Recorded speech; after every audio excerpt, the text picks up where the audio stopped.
Okay, so I've just cut up the slot in the top of the wing for the carbon fiber spar. And to do that, I just used my trusty old Dremel with the cutting guide attachment. Obviously, it cut through the styrofoam like butter. No problem, just use a straight edge along the cut line to guide the cutting guide, and it's just straight as an arrow. So I did learn something in this, and that is that in a lot of the videos that I've seen on YouTube and on a lot of the websites where I've been looking at this, they make the cut, the depth of the carbon fiber spar, glue it in, and they're good to go. Most of those were installations where the spar was being used to stiffen the wing, not so much to flatten it. And I found that if you want to use it to flatten it as well as provide the extra strength, you have to cut deeper because of the profile of the wing. And you'll notice on your Super Cub how it dips towards the middle. Well, this obviously means that if you just cut it to the depth of the spar in the middle, the spar has to bend up to follow that rise along the length of the wing. And if you push down on the center to glue it in place, because the spar is stiff, it'll lift the wingtips and increase the dehedral that you're trying so hard to get rid of.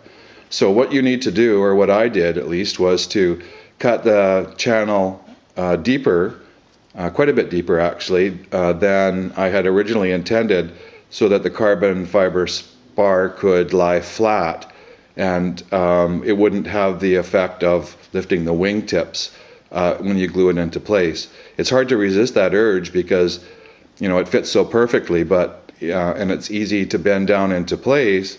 But when you do, and I took some measurements, and it definitely lifts the wingtips up if you try and do that. So the learning here is to cut the channel deep enough to make sure that when you drop it in place, it's perfectly straight, and that will eliminate the chance of you fighting yourself over the dehedral issue.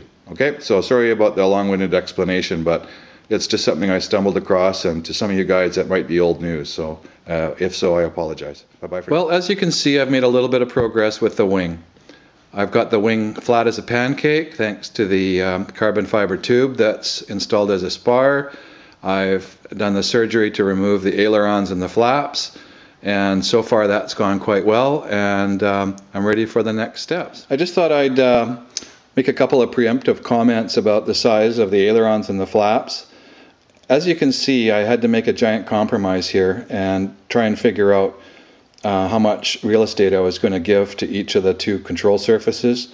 And it was going to be rather easy to choose to split it down the middle, or as some people do, go with rather small flaps and rather large ailerons. Well, the intended purpose for this plane, at least for me, is to make it fly really, really slow if I can. And for that, I wanted to go with more flap. I'm sure that 7 inches of aileron on each side, especially with a flat wing, will give me lots of turning ability and things like that. So I wasn't really so much worried about the ailerons as I was about getting a nice big flap.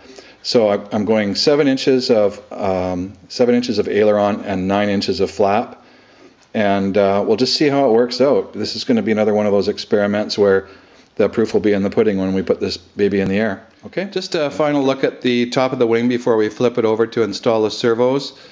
If you remember back to the earlier video, you'll remember that when I did this view before, it showed how much dehedral there was in the wing, and it's now gone. It's now completely flat. So hopefully we'll get the benefits from that. Also, I did manage to get the flaps and the ailerons hinged, so we're good to go there. And just as an aside, there was a quick learning in all of this, and that is that when I made the first major cuts for the flaps and the ailerons, I used a brand new blade, and it was a Hobby King blade. I just bought them because I needed to fill out some weight in an order, and they were very, very cheap. So when I cut with them, it didn't cut as nice and smooth as I thought it would. It was a little bit rough, and I've never done this before, so I didn't know what to expect.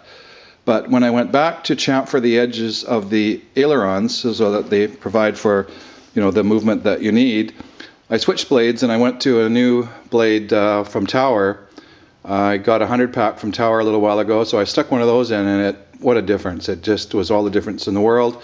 It cut like butter, and made short work of it, and it was a much nicer, clean edge. The one from the Hobby King blade was kind of a rough, coarse edge. So the only learning, I guess, from that is to get what you pay for, and in some cases, when it comes to sharp blades, it might be better to shop somewhere other than Hobby King. So they won't like me saying that, but that's the truth. Well, here's a little sneak peek at some of the pre-work I'm doing to make sure that all of the servos are functioning correctly and everything's synced with the radio before I install them in the wing. So I've got the two on the right are for the flaps, the two on the left are for the ailerons, and of course the two are already in the plane for the rudder and elevator. And here's the little $7.95 receiver that's making everything work. So wish me luck, and the next step is to actually carve the hole and set these little servos in the wing. Just a little bit nervous about cutting the holes for the servos into the wing. So I thought I'd take a slow and reasoned approach to this, especially since it's my first time. And what I did was I created made up a template that gave me the cut outline for the servo that's going to go into the wing. And then on a scrap piece of styrofoam, I did a test run, and I was really happy with the way it turned out. It's you have to be a little bit patient and go a little bit slow, but I was going to use my Dremel and carve it out, but I think I might have been a little too reckless, so I just used an X-Acto knife and took my time, and it fits like a glove, and I was really happy with the outcome. And I just wanted to practice sort of cutting in the servo wires and the servo itself, of course, and it went quite well, so I'm a little bit more encouraged now about getting into the wing itself. The only unknown is whether the foam in the wing will cut the same as this scrap piece of styrofoam, and I'm hoping it does, because this went quite well. So here we go.